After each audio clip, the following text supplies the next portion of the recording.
Hi, Nikolai from NASH Online here. Today I'm going to install the NASH Front Suspension for Segway Ninebot MAX. And I'm going to show you both the disassembly of the original front fork and then the installation of the NASH suspension. And yep, if everything goes according to plan, hopefully we'll be all set in about just 30 minutes. And yeah, if there's anything that you feel like I'm not really showing in the video, then please just reach out or leave a comment down below, and I'll be very happy to help you the best that I can.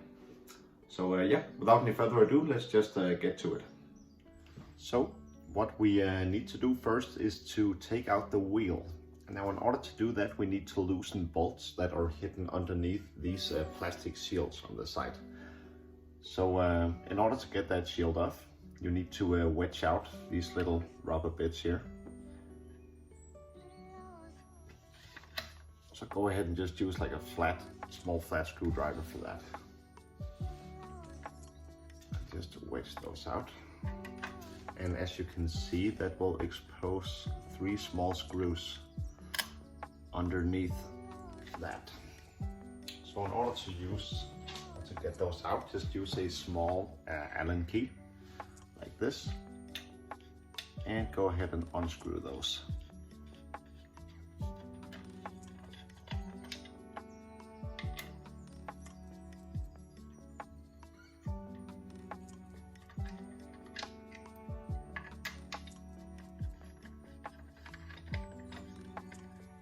And once you get those out, just go ahead and repeat that process on the other side as well. It will also be 3 screws. Now I've already done that for the sake of the video, so just go ahead and do that. And after, you need to take these off now. Now they are sort of stuck together right here in the middle. So just go ahead and pull on each side in order to take those off. So now you have the exposed front fork right here. And before we can take off the wheel, we actually need to loosen this brake cable right here and take that out. So let me just show you how to do that. You should sort of clamp right here, tighten the brake like that. And then you need to loosen this small little nut here at the bottom, right? So you need to get out enough distance on that screw at the bottom so that you can access it. And now just it's a counter screw, so just turn right in order to loosen it. There we go. And then just push that from the bottom here, push that screw up through like that, and pull this down while you do it in order to sort of get the clearance you need. Then it will look like this. You will see this small metal nut here at the bottom. Now just go ahead and loosen that.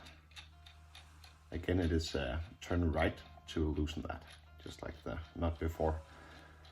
So just get that off all the way, which will allow you to actually pull this rubber concealed spring right off. So just save those for later. And lastly, you can see this small nut right here at the very top. You need to also get that off, which will allow us to pull the brake cable through this metal bit. And that's everything you need to do. Now we need to remove the front wheel, and we do that by loosening these 2 bolts at the side. So there's gonna be one here and one right here. So in order to get those off, you need to use just any kind of wrench that you have around.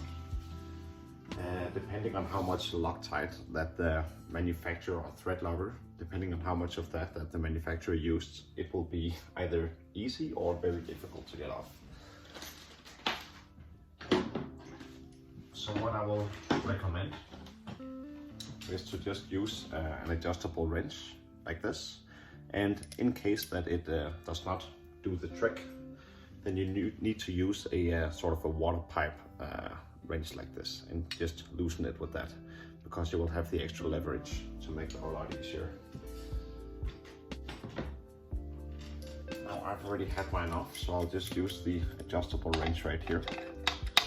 And just go ahead and unscrew those. And remember to hold the wheel here at the bottom as you do that. And turn around and just loosen the other side as well. Which will allow you to drop out the wheel, just like that. And just set that wheel aside for now. And now the next thing that we need to do is to just remove the mudguard right here.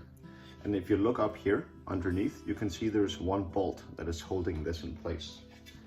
So again, you need to use an Allen key in order to get that out of there.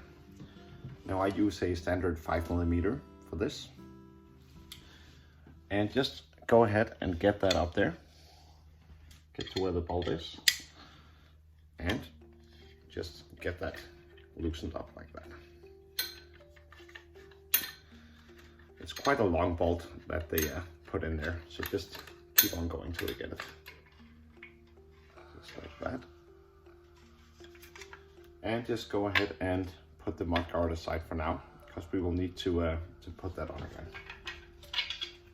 The last thing that we need to do before we can drop out the front fork is we actually need to remove the whole steering bar here at the top.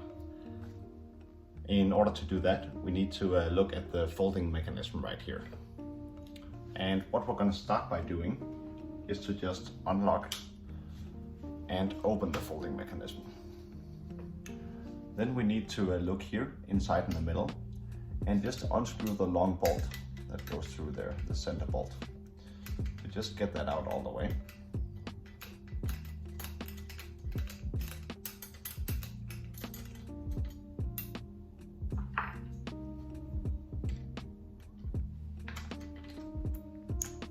And that will look like that. So just a screw that goes through this round middle piece here. Just put that aside. And then we need to loosen these two bolts here on the side. Now you don't need to remove them all the way. Just loosen them enough so that this part can come off. Just hold on to the steering bar as you do that. Just go ahead and loosen those. Which will let you take that whole piece off. Just lay that on top of the scooter deck while we do the rest here. Now here you will see there is this small metal screw. That is basically what is keeping the fork from just sliding out.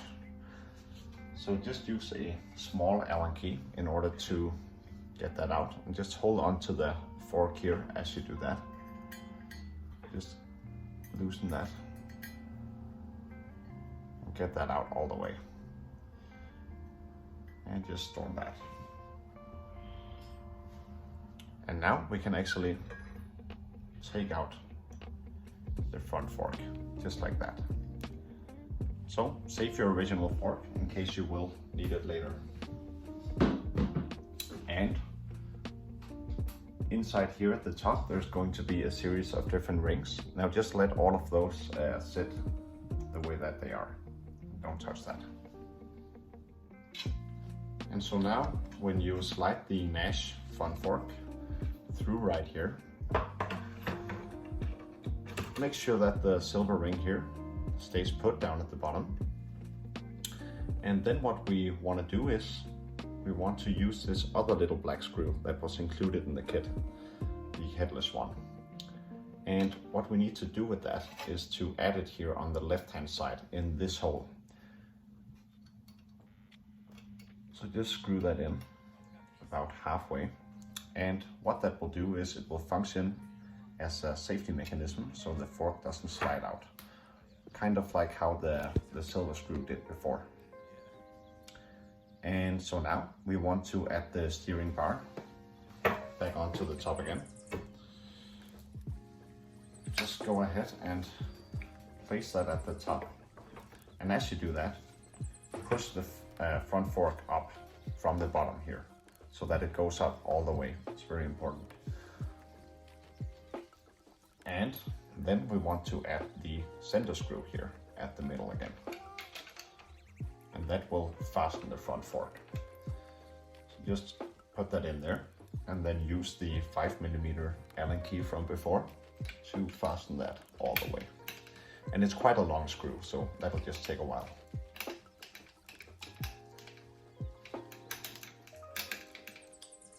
And then we want to now fasten these two screws again. And don't put them in all the way just yet, because we want to do the alignment at the end after we add the wheel.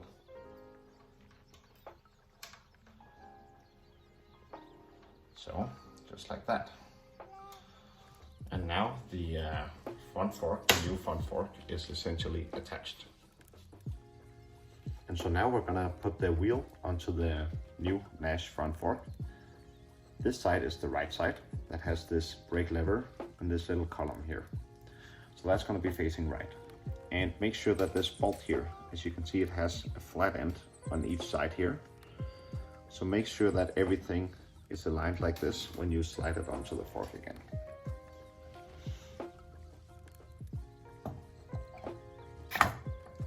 Just like that. And hold on to the bottom of the wheel here as you use these nuts from before to fasten the wheel. And if you want, just use a little bit of Loctite or thread locker to make sure that the wheel stays on nicely.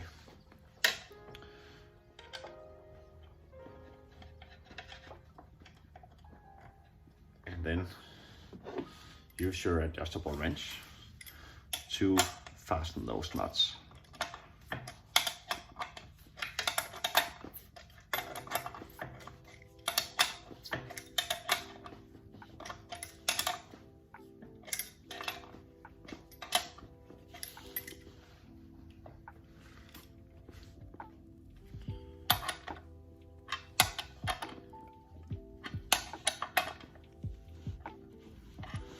Just like that. So now we're gonna run the brake cable through the new fork, just like that. And then reuse the nut from before, turning like this. And remember, it's a reverse thread on this one. Just fasten it as well as you can with just your hands here. And then, to be sure, just use your adjustable wrench to give it the last spin, just like that, to make sure it's really on there. Then we will add the spring itself. So put that on there, onto the brake cable. And then the part that we need to add is this little thing here. Let me show you here, just like that. It needs to be facing with this way up. So pull up the spring to expose some of the thread, and then slowly just screw that on. And how far that this thing sits on the thread is going to determine the brake. So that's what we're going to use to adjust the brake with. So if it sits all the way down here, when you pull the brake lever, nothing's going to happen. So you need to just get that well up past halfway.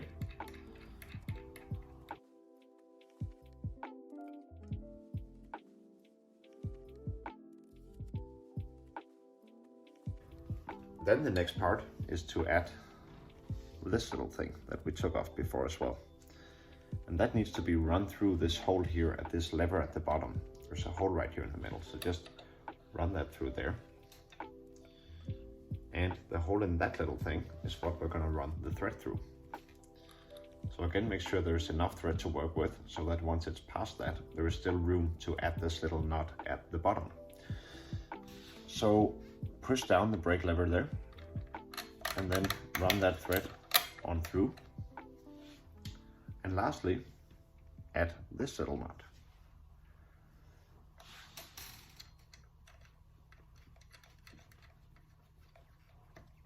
So that is going to sort of lock everything down there at the bottom.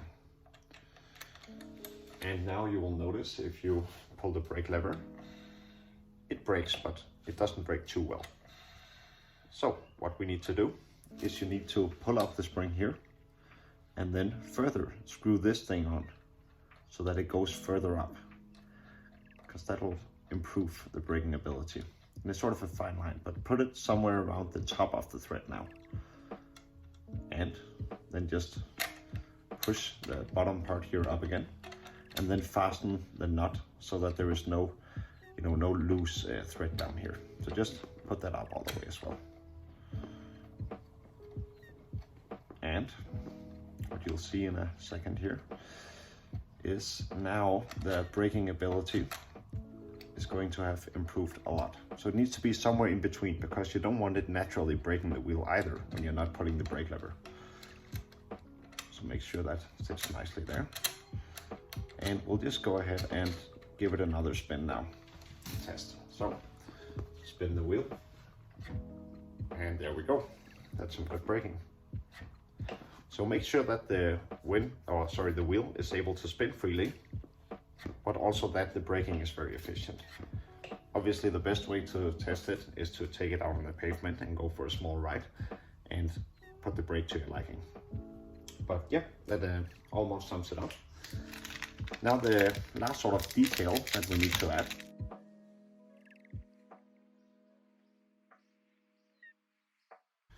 is these two small little plastic bits, and all they do is they just cover up those nuts here that we use to fasten the wheel, because, well, it just looks a lot better if you cover those up.